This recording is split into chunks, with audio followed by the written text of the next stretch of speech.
자, 미국은 이스라엘을 향해서 약속했던 그 무기와 탄약 이런 거를 보내지 않고 있는데 놀라운 사실은 지금 이스라엘과 전면전을 앞두고 있는 헤즈볼라가 있는 레바논에서도 베이루트의 국제공항에 이란산 무기가 지금 산더미처럼 쌓여 있다.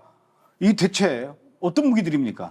그러니까 보도에 따르면 라피피 하리리 국제공항이에요. 거기에 이제 어떤 물자들이 선적돼 있냐, 그러니까 적재돼 있냐. 이란산 팔라크 로켓, 파타흐 100 단거리 미사일, 차량에 탑재 가능한 탄도 미사일, 그 다음에 사거리가 320km인 M600 미사일, 그 다음에 레이저 유도 엔티탱크 대전차 미사일, 그 다음에 그 북한기 단거리 탄도 미사일, 그 다음에 또 중요한 게 폭발성이 강한 화학물질 RDX를 보유하고 있어요. 다 하이그레이드 이른바 대량 살상 무기들이 지금 민간 공항에 적재되고 있다는 것이고, 이란이 여기다가 이제 적재를 시킨 것이죠. 왜냐하면 대리 세력의 어떤 병참 기지로 민간 공항을 활용하고 있다라고 보시면 되겠습니다. 원래 민간 공항에다가 이렇게 군수 물자 갖다 놔도 되는 겁니까? 안 되죠. 안 되는 거죠. 그렇죠. 그러면 조만간 이 베이루트 국제공항 공격 목표가 될 수도 있을 것 같아요. 그렇게 되면 엄청난 폭발이 일어날 것 같은데 그런 일이 안 일어나리라는 보장도 없지 않습니까? 그러니까 지금 위치를 봐야 되는데 베이루트 중심가에서 불과 6.5km 떨어져 있어요, 이 국제공항이. 근데 민간 공항이 헤즈볼라를 위한 이란의 병창 기지로 지금 활용하고 있죠.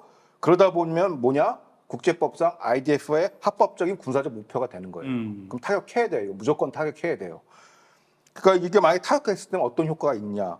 지난 2020년 베이루트 항구 저장고 대폭발 참사가 있지 않습니까? 엄청났었죠. 엄청나게 컸죠. 예. 크레이터가 이렇게 막 지반이 엄청나게 묻어났는데 그거 이상의 이제 폭발 효과가 있는 거예요. RDX 같은 화학 물질이 있으니까. 그러면 엄청난 인적 물적 피해 물론 베이루트는 이제 끝난 거예요. 이제 석기 시대로 돌아가는 거예요. 국가 자체가 완전 경제 지금 위기인데 완전 폭망하는 것이죠. 그 공항에서 재앙이 벌어지는 것은 시간 문제라고 현지인들은 지금 파악하고 있어요. 어차피 그 무기들이 결국은 저 헤즈볼라가 이스라엘 향해서 쏠 거 아닙니까? 그렇죠. 그러려고 갔다는 거고. 그렇죠. 그거를 이스라엘이 모를 리가 없지 않습니까? 우리도 알고 있는데. 그렇죠. 그러면 이스라엘이 가만두지 않고 공격할 거란 말입니다. 100%죠. 야, 이거 조만간 뭔 일이 또 나겠네요. 예. 뭐 그걸 기대하는 건 아니지만 걱정입니다. 자, 이 얘기는 이거 헤즈볼라가 단지 그 레바논의 남쪽 지역에서만 활동하는 것이 아니라 레바논의 중앙 정부와 왜냐하면 국제공항에다 이렇게 군수물자를 갖다 놓을 정도면은 헤즈볼라가 중앙 정부와 아주 밀접하게 이제 붙어서 거의 뭐 일심동체라고 봐도 되는 거 아니겠습니까? 그러니까 뭐 일심동체라고 볼 수도 있고 파트너십이냐 어떤 관계냐 할 수 있는데 말씀하신 것처럼 민간공항은 국가 전략시설이에요. 근데 이걸 이스라엘 레바논 중앙 정부가 모르고 이걸 했다는 건 말이 안 돼요. 첫 번째.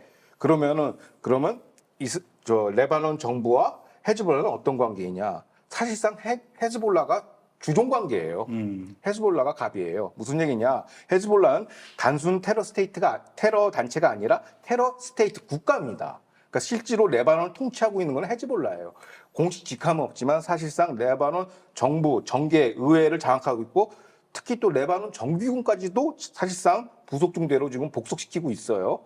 근데 과거에도 언급했지만은 레바논 정부 의회 군대는 이제 우리가 이제 시쳇말로 표현하면 바지사장이고 실소 위주는 헤즈볼라라고 보는 게 맞죠. 자, 다시 이제 또 미국 얘기를 해봐야 될 것 같은데 미국이 이스라엘의 단체 차브9이라는 단체가 있나 봐요. 이 차브9 단체에 대해서 금융 제재를 가하게 될 것이다 이런 얘기가 있는데 도대체 이 차브9이라는 단체는 어떤 단체이고 미국 정부는 왜 이 차브9 단체에다가 또 금융 제재를 가하려고 하는 겁니까? 그러니까 이제 미 국무부는 성명을 통해서 발표했는데 유대인 정착민 비번 IDF 예비군으로 구성된 차브9 단체가 구단체라고 얘기를 합니다. 그래서 이들이 이제 가자지구 팔레스타인들의 그 기아를 해소하는 그 구호품 수송을 막고 구호 트럭에 피해를 주고 구호품을 길에 버리는 일을 해왔다고 하면서 금융제재의 당위성을 딱 설명을 해요. 그런데 정착민 구구단체라는 표현을 자꾸 언론에 쓰는데 구구단체는 아니고 애국단체입니다. 애국단체고 그다음에 그러면 그 구호 트럭에다가 자꾸 탈취하느냐? 왜냐하면 이 구호 트럭이 하마스의 병참 물자로 전용되기 때문에 그거에 대해서 이제 붕괴를 일으켜서 의로운 분노를 하는 것이죠. 근데 이게 이스라엘 정부가 이걸 뭐라고 해야 되나 대신 그 인도적 지원을 못하게 하면 되는데 미국의 압력이 워낙 강하기 때문에 인도적 물자를 집어넣어줘야 돼요. 그리고 이 근거가 뭐냐면 현재 가자는 기아 상태라는 국무부의 발표가 있어요. 근데 기아 상태 아니에요. 아니죠. 왜냐면 물자는 지금 풍족해요. 근데 그걸 다 누가 갖고 있습니까? 하마스가 하마스 갖고 있죠. 어. 지난주에 이다현 PD가 아주 잘 설명해줬는데 담배 한 개비가 얼마입니까? 몇만 원 한다면서요? 그렇죠. 그게 인플레이션이 폭증한 거예요. 왜냐 물자 다 주고 안 올리니까. 물자는 많은데 하마스가 배분을 안 하는 거예요. 그런데 그 이 물자로 전용되는 거를 당연히 일반 국민이라면 전쟁 중에 있으면은 약간 자경단처럼 이제 의롭게 하는 거죠. 정부가 그걸 제재를 안 하니까. 그래서 이제 이런 물자가 하는 거고, 요런 거를 이제 국무부가 이제 테러지, 금융 제재는 테러 세력한테 하는 거예요. 그러니까 이를 테러리스트로 본다라는 거야. 이스라엘 평범한 국민과 IDF 요원들을 이제 테러리스트로 본다는 것이죠. 반유대주의 끝판왕입니다, 이거는.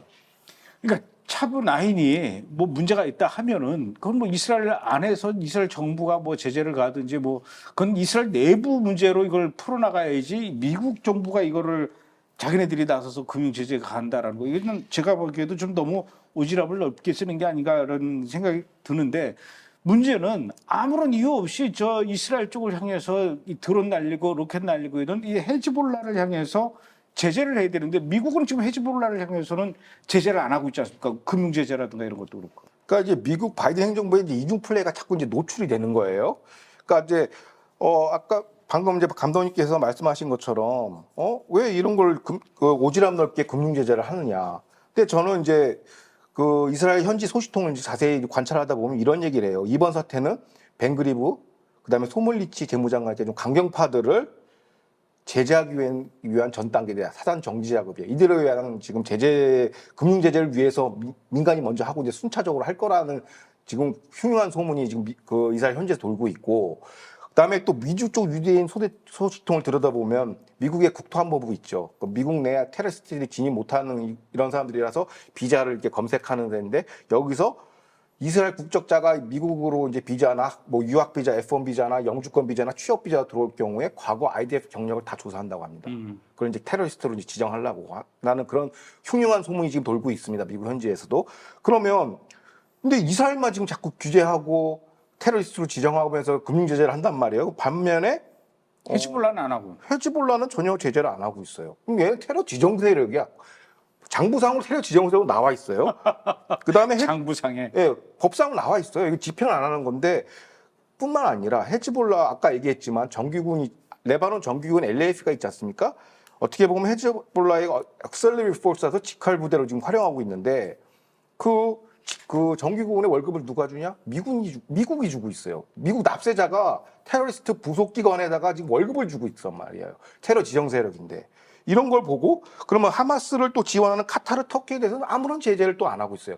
그러니까 말로는 이스라엘 지지한다고 겉으로는 얘기해요. 그러니까 왜 제가 이걸 강조하냐면 소위 얘기해서 이제 언론 보도나 이제 음모론자들은 이스라엘이 유대인들이 워낙 금융에서 힘도 세고 전 세계를 장악하고 있기 때문에 미국도 흔들고 있다라는 자꾸 이런 음모론적인 얘기를 하는데 전혀 그렇지 않다라는 거예요. 겉으로는 이스라엘 지원하는 것처럼 얘기하지만 그 속내를 들여다보면 군수 지원도 발목 잡아 금융 제재도 걸고 막 엄청나게 지금 이스라엘 탄압하고 있는데 겉으로는 그게 티가 안 난다라는 것이죠. 그래서 이 기사를 자꾸 우리가 보도할 수밖에 없는 것입니다. 그나저나 미국 그 대선을 앞두고 트럼프하고 조 바이든하고 정면 대결하면서 이제 토론이 오늘 저녁부터가 내일 아침부터 시작된다고 그러더라고요. 예. 아주 흥미진진할 것 같은데 예. 뭐 어떻게 됐든 간에 뭐 이 미국 정권이 바뀌든지 해야 이런 문제들이 좀 어느 정도 좀 해소가 될 것 같아요. 지금 답답한 게 미국은 지금 이란의 원유 수출도 막지 않고 있지 않습니까? 예, 그 연장되는 얘기예요. 어떻게 보면 테러 종주국이 이란이고 이란이 이 모든 대리 세력이 어떻게 보면 큰 스폰서인데 여기에 대해서는 이란도 테러 지정 세력입니다. 테러 지정국으로 지정돼 있는데 바이든 행정부는 출범 이후 어떻게 됐냐면 트럼프 행정부 때는 원유 제재를 걸어놨어요. 그 동결 자금 금융 제재 해놨는데 이거를 동결 자금 다 해제해서 우리나라가 돈을 줬지 않습니까? 그것도 있고 지금 원유 수출이 얼마냐면 이란이 연간 400억 달러로 지금 폭증하고 있어요. 근데 우리가 준 그 원유 대금은 이란이 찾아갔답니까? 그러니까 제3의 뭐 이런 페이퍼 컴퍼니 통해서 돌아 갔다라는 게 정설이죠. 원래는 카타르에 있다고 그러지 않았어요? 그렇죠. 카타르에서 또 다른 계좌로 돌렸겠죠. 그래서 좀 들어갔다. 뭐 들어간 게 의미가 있습니까? 거기서 그냥 오다 하면 아무데나 이게 인출이 되는 거니까. 아 그렇겠군요. 그러면 왜냐하면 페이퍼 컴퍼니 하니까. 어찌 됐든 그러니까 동결 자금도 해줘야죠. 400억 달러 지금 원유 수출 폭증하고 이거 제재해야 되거든요. 안 하고 엉뚱한 IDF 예비군 군 병력을 조사하면서 그거 제재하려고 하고 있단 말이에요. 그다음에 최근에 IAEA 뭐 그로시 총장도 얘기했지만 지금 브레이크아웃 스테이지다. 그 이란이 곧 핵 개발을 지금 눈앞에 앞두고 있는데 그래가지고 유럽의 5대 강국 E5 국가들이 이란 좀 제재해야 되는 거 아니야라고 하니까 미국이 또 방해했어요. 실드를 쳤어요. 아니야. JCPO에 복원시켜야 되기 때문에 이게 제재하면 안 돼 하면서 사실상 이란 핵 개발 독려하고 있습니다. 사실상 이란 핵 그 중동의 이란 중심 재편이 지금 가시화되고 있는 게 눈에 보이고 있어요. 막판에. 그 이스라엘을 여기에 가장 장애 세력인 이스라엘을 지금 압박하고 있는 구도. 그래서 대이스라엘 안보 구향을 포기하고 있는 게 지금 드러나고 있다는 게 정설입니다. 또 그 얘기 해야 될 것 같은데 그러다가 금년 11월 달에 다시 트럼프가 되면은 또 원상복귀 시킬 거 아니에요? 복수열전이죠. 야, 복수열전이죠. 복잡합니다.